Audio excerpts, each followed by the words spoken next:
सार्थक बातें उन्होंने जो भी चर्चा की है बाबा साहब के बारे में बोला है और हमारा समाज लट्टू हो जाता है बाबा साहब के बारे में बात सुन के। समाज की क्या बात करके गए वो उस पर चर्चा होनी। देखिए, एक बाबा साहब डॉक्टर भीमराव अंबेडकर ही देश और विदेशों में एक ऐसे महापुरुष पैदा हुए हैं जिनके नाम से अकेले वही नहीं, पूरे देश के जितने भी मतलब आज की डेट में बुद्धिजीवी लोग हैं या जो सरकारें जितनी भी चल रही हैं वो सब बाबा साहब डॉक्टर भीमराव अंबेडकर का नाम लेकर के ही चल रही हैं, क्योंकि एक बाबा साहब डॉक्टर भीमराव अंबेडकर ही एक ऐसे महापुरुष पैदा हुए हैं जिन्होंने इस देश को दिशा और दशा दिखा दी है। जनाब, चर्चा है कि कोविंद साहब आए, उन्होंने खुद ने जाति का धन जेला, सीढ़ी पर बैठकर पूजा करके मंदिर से वापस आ गए, कोई कदम उन्होंने नहीं उठाया और उसकी भी चर्चा यहाँ पर नहीं की कि मेरे साथ भी जातिवाद हुआ। ये तो वो स्वयं महसूस कर रहे होंगे, वो स्वयं मतलब जिन्होंने झेला है वो कर रहे होंगे, लेकिन हमें भी ये पता है कि आज की डेट में जब जो संविधान की बात दुहाई देते हैं लोग, संविधान का कॉन्स्टिट्यूशन डे मना करके दो दिन की बहस कराते हैं। आज भी हमारा समाज का कोई आदमी अगर घोड़े पे चढ़ के बारात लेके जाता है तो उसको नीचे उतार के पीटा जाता है, मूंछें रखने पे हमें मार दिया जाता है, हमारी बहन बेटियों के साथ बलात्कार होता है। तो क्या आप समझ रहे हैं कि जो इस देश का चाहे वो राष्ट्रपति हो चाहे कोई भी हो, आपने कोविंद साहब से जब वो राष्ट्रपति रहे आप तो लगातार आप कैसी बात कर रहे हैं? कोई ऐसा मामला कार्यक्रम था जिसमें रामनाथ कोविंद जी से इस स्थिति का सवाल किया जा सकता? आप कहाँ पर थे? आप भी तो प्रेस वाले, आपकी जिम्मेदारी नहीं बनती क्या? आपकी ये जिम्मेदारी बनती है कि आप भी इस तरीके के सवाल करें? आपकी ये हम माला पहनाते हैं, स्वागत करें, आपकी ये प्रेस वालों की जिम्मेदारी बनती है कि वो इस तरीके के सवाल उनसे करें जो इस तरीके का दंग करें। हम अपनी बात कर रहे हैं, आप हमसे पूछ रहे हैं ना।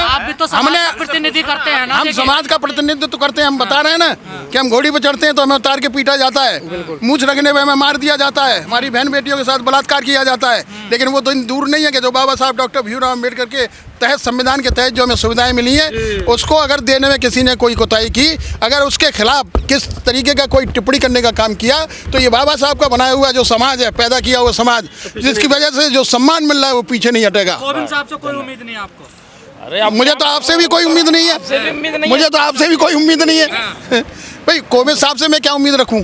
वो आज डेट में राष्ट्रपति नहीं, पूर्व राष्ट्रपति हैं, वो उनका अपना वक्तव्य है जो उन्होंने कहा है, मैं समझता हूँ बहुत बढ़िया, उसी की समीक्षा चल रही है। मैं कह रहा हूँ बहुत बढ़िया बात उन्होंने समाज में संदेश देने का काम किया है। और आज जो बातें उन्होंने बताई हैं वो भगवान बुद्ध से संबंधित, बाबा साहब डॉक्टर भीमराव अंबेडकर के संबंधित जो चर्चाएं की हैं होनी चाहिए। बाबा साहब डॉक्टर भीमराव अंबेडकर ने जो इस देश और दुनिया को दिया है ना, उसकी चर्चा तमाम समाज के सामने होनी चाहिए, जो माननीय कोविंद जी ने किया है। समाज के काम में क्या डेजिग्नेशन महत्वपूर्ण है? क्या आप कह रहे हैं वो राष्ट्रपति है इसलिए हम जवाब नहीं करते, क्या वो महत्वपूर्ण है या समाज महत्वपूर्ण है?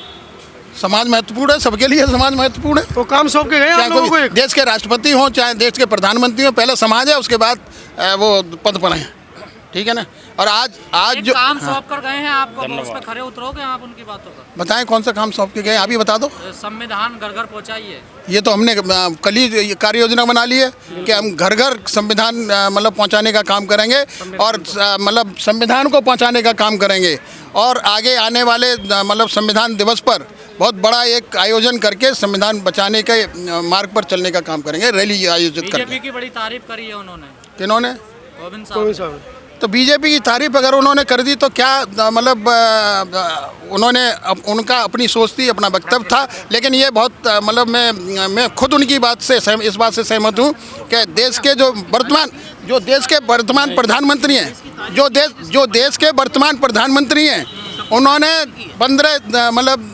2015 में कॉन्स्टिट्यूशन डे 26 नवंबर को 2 दिन का स्पेशल सेशन बुला के संविधान पर चर्चा कराई थी। तो जो अच्छी बातें हैं, जो अच्छी मतलब चीज़ें उसके लिए संविधान बदलने की भी बात करता है ना। देखिए, तो जो संविधान बदलने की बात करते हैं या जो संविधान को मतलब प्रश्न चिन्ह लगाने के, उसका हम लोग विरोध करते हैं और डटकर विरोध करेंगे। और मैं ये बताई देना चाहता हूँ कि जिस समय बाबा साहब डॉक्टर भीमराव अम्बेडकर ने संविधान लिखा था, मैंने वहाँ पे अभी बोला था कि उस समय कोई ऐसा पढ़ा लिखा व्यक्ति इनके पास नहीं था जो संविधान लिख लेता। आज बाबा साहब के बनाए हुए संविधान को कौन सा ऐसा पढ़ा लिखा व्यक्ति है जो बदलने की बात करता है? क्या बदल के क्या लिखेगा संविधान? संविधान में खुद लिखा हुआ है कि अमेंडमेंट हो सकता है। अगर आपको जो चीज़ चाहिए अमेंडमेंट करके बदल लो उसको, क्या कौन? और क्या संविधान से छेड़छाड़ नहीं हो रही? क्या समझ रहे हो आप ये सवाल पूछिए ना कि आज जो सरकारी नौकरियों को निजी हाथों में दिया जा रहा है, प्राइवेटाइजेशन किया जा रहा है, शिक्षा का बिल्कुल ख़त्म किया जा रहा है। हम तो यही मतलब हमारा एजेंडे में भी वो जो मेमोरेंडम दिया है, वन नेशन वन एजुकेशन की बात की है। इस देश में एक ही शिक्षा होनी चाहिए, एक राष्ट्र और एक राष्ट्रपति के मौजूदा हालत में और देखिए ये जो कह रहे हैं, जो चीज़ें किसी की हुई अच्छी चीज़ें उनका वर्णन करने में कोई बुराई नहीं है, चाहे वो माननीय पूर्व राष्ट्रपति रहे हों, चाहे वो किसी वक्ता के द्वारा की गई हों। लेकिन हम ये बता देना चाहते हैं आपके चैनल के माध्यम से कि अगर कोई संविधान को छेड़छाड़ करने की बात करता है, कोई संविधान को बदलने की बात करता है, कोई संविधान पर टीका टिप्पणी करने की बात करता है, तो बाबा साहब डॉक्टर भीमराव अम्बेडकर का बनाया हुआ समाज जिससे ये सम्मान पाया है वो पीछे नहीं हटेगा, उसका मुकाबला करेगा। चर्चा हुई आज के प्रोग्राम में? एजेंडे में ही नहीं था वो आइटम, चर्चा क्या होती? इसमें ऐसा कोई डिस्कशन का मुद्दा नहीं था। सबको अपने अपने विचार रखने का मौका दिया गया था। समीक्षा होगी तो अब चौधरी साहब के ऑफिस में होगी, वहाँ आके सवाल करना है कि वो मीटिंग हुई थी उसकी समीक्षा में बताएं क्या है। पूर्व राष्ट्रपति जी हमारे रामनाथ कोविंद जी हमारे बीच में आए थे आज संविधान दिवस को मनाने के लिए। बहुत सारी उन्होंने चर्चाएँ की हैं, बहुत सारी आगे की भी उन्होंने योजना के लिए हमें मतलब एक तरह से हमारे दर्शक सुनना चाह रहे हैं किस योजना के ऊपर वो टिप्पणी करके गए। तो देखिए कोई भी योजना हो या कुछ भी हो, एक बात तो उन्होंने बिल्कुल स्पष्ट रूप से कह दी है कि आगे आने वाला जो संविधान दिवस है वो आप बड़े धूमधाम से मनाइएगा। अरे आप सुनिएगा, लॉलीपॉप तो बात की बात है।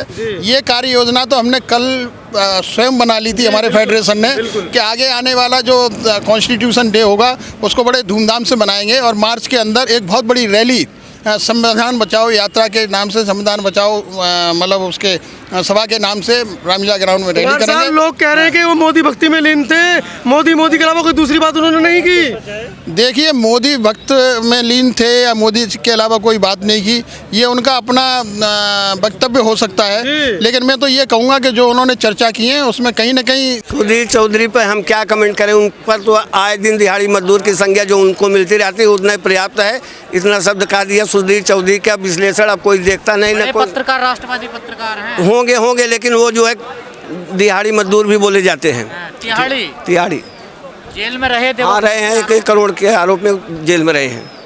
वो आरक्षण ठीक नहीं है। बिल्कुल, जो संविधान में हमारा जब देश आज़ाद हुआ 26 जनवरी 1950 को ये संविधान लागू किया गया तो उसमें लिखा गया है जिसकी जितनी भागीदारी उसकी उतनी हिस्सेदारी। जाति गणना करके बिहार ने बता दिया कि 25 करोड़ 17 लाख जो है आबादी है, इसमें इस जात के लोग हैं, इनको इतना आरक्षण मिलना चाहिए। अन्य प्रदेशों मध्य प्रदेश, राजस्थान, छत्तीसगढ़, मिजोरम जहाँ जहाँ कांग्रेस कर्नाटक की सरकार है वहाँ भी जाति जनगणना जो है चालू होने वाली है। इससे भारतीय जनता पार्टी की सरकार जो है घबराई हुई है। लोग तो कहते हैं भाई और बहनों इस देश में केवल 2 जाति है, एक गरीब और अमीर की। तो भाई ये गरीब और अमीर की बात है तो नौकरी लेते समय या विद्यालय में बच्चे का एडमिशन कराते समय कहीं आते जाते जात क्यों लिखा जाता है? सारी जातियाँ खत्म कर दिया जाए, सबको भारतीय रख दिया जाए, तब तो लोग बराबर में आएंगे। अगर मूर्खों का सरदार बता दिया उन्होंने अपना खुद का अपमान किया। अगर राहुल जी मूर्खों के सरदार हैं तो राहुल के पक्ष में जितने लोग खड़े हैं क्या मूर्ख हैं? हमारे देश के प्रधानमंत्री संसदीय शब्दों की अपनी बातों की गर्मियाँ जब गिरा देते हैं तो पूरा देश जो है ना चकित हो जाता है कि हमारे देश का प्रधानमंत्री अपनी इतनी ज़्यादा गर्मियाँ गिरा करके राहुल को जो है मूर्खों का सरदार बता दिए। बताइए, राहुल के साथ जितने लोग जुड़े हैं सब मूर्ख हैं। आप बताइए, देश पूछता है। आरक्षण वालों को इतनी हीन भावना से क्यों देखा जाता है? ये मनुस्मृति वाले लोग हैं, हीन भावना से नहीं देखेंगे। जो आज जो है जय श्री राम चिल्ला रहे हैं ना, उनके बाप दादाओं से पूछ लीजिए कि पहले उनको बैठने कहाँ जगह मिलती थी। ये संविधान ही है जो आज इनको इतना आगे उठा के ले आया है। अगर संविधान का महत्व देंगे, संविधान के हिसाब से चलेंगे तो देश हमारा तरक्की करेगा। तमाम हवन हुए, यज्ञ हुए, पूजा पाठ हुए, फिर भी वर्ल्ड कप हार गए इंडिया। कितनी विडंबना की बात है।